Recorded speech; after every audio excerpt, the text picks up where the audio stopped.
ওই যে ইন্ডিয়ার সবচেয়ে বড় ডাক্তার হার্টের, কি নাম, ডেভি শেট্টি, তিনি তার আলোচনায় বলছেন যদি সুন্দর শরীর চান সূর্য ওঠার আগে ঘুম থেকে উঠে, সূর্য ওঠার আগে ও তার নামাজ টামাজ নাই, আপনি ফজর পড়বেন, আপনার হার্ট ভালো থাকবে, লিভার কিডনি ভালো থাকবে।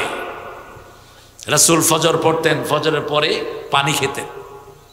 এখন মেডিকেল সায়েন্স কি বলে, কথা কন না কেন, 2 গ্লাস পানি খাবেন আপনার ব্রেন সতেজ থাকবে। 2 গ্লাস পানি আপনার ব্রেন, কিডনি, লিভারকে পরিচ্ছন্ন করে দেয়। সকালে বাসি মুখে যারা পানি খায় 1000 রোগ থেকে আল্লাহ তাদের শরীরটাকে হেফাজত করে দেয়। এগুলো 1400 বছর আগে বলে গেছেন রাহমাতাল লিল। সকালে যদি আপনি রোজা না রাখেন, নাস্তা করবেন, একে বলা হয় ব্রেকফাস্ট। তোমার রোজা ভাঙো, কি ভাঙো, রোজা ভাঙো। রাসূল সাল্লাল্লাহু আলাইহি ওয়াসাল্লাম ফজরের পরে খই খাইতেন, আমরা মুড়ি খাবো, কি খাবো, মুড়ি খাবো, সবাইকে নিয়ে খেতেন রাহমাতাল লিল।